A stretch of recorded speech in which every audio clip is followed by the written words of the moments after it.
Quotemen.com. William McKinley was the 25th President of the United States, serving from March 4, 1897, until his assassination on September 14, 1901, after leading the nation to victory in the Spanish-American War and raising protective tariffs to promote American industry.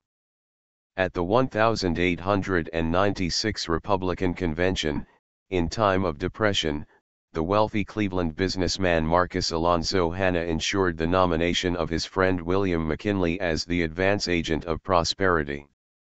The Democrats, advocating the free and unlimited coinage of both silver and gold, which would have mildly inflated the currency, nominated William Jennings Bryan. While Hanna used large contributions from Eastern Republicans frightened by Bryan's views on silver, McKinley met delegations on his front porch in Canton, Ohio. He won by the largest majority of popular votes since 1872. Born in Niles, Ohio, in 1843, McKinley briefly attended Allegheny College, and was teaching in a country school when the Civil War broke out.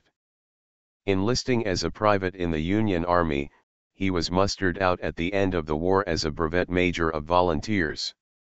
He studied law, opened an office in Canton, Ohio, and married Ida Saxton, daughter of a local banker.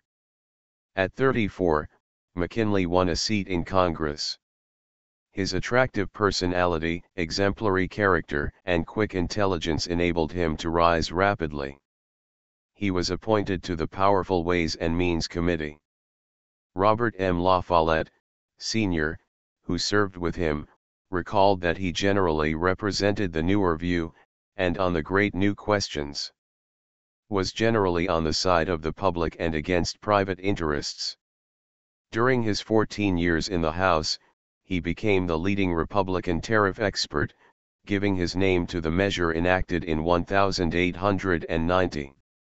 The next year he was elected governor of Ohio, serving 2 terms. When McKinley became president, the Depression of 1893 had almost run its course, and with it the extreme agitation over silver. Deferring action on the money question, he called Congress into special session to enact the highest tariff in history. In the friendly atmosphere of the McKinley administration, industrial combinations developed at an unprecedented pace. Newspapers caricatured McKinley as a little boy led around by Nursey Hanna, the representative of the trusts. However, McKinley was not dominated by Hanna. He condemned the trusts as dangerous conspiracies against the public good. Not prosperity, but foreign policy, dominated McKinley's administration. Reporting the stalemate between Spanish forces and revolutionaries in Cuba, newspapers screamed that a quarter of the population was dead and the rest suffering acutely. Public indignation brought pressure upon the president for war. Unable to restrain Congress or the American people, McKinley delivered his message of neutral intervention in April 1898. Congress thereupon voted 3 resolutions tantamount to a declaration of war for the liberation and independence of Cuba. In the 100-day war, the United States destroyed the Spanish fleet outside Santiago Harbor in Cuba, seized Manila in the Philippines, and occupied Puerto Rico.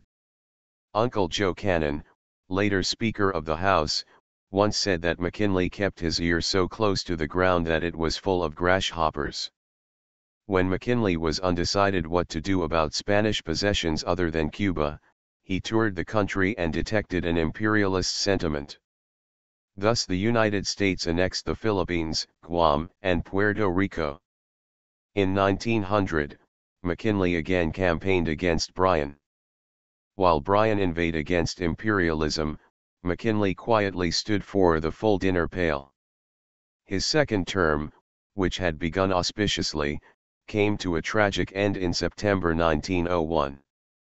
He was standing in a receiving line at the Buffalo Pan American Exposition when a deranged anarchist shot him twice. He died 8 days later. The presidential biographies on whitehouse.gov are from the Presidents of the United States of America, by Frank Friedel and Hugh Sidey. Copyright 2006 by the White House Historical Association. Thank you for listen. For more visit www.quotemen.com.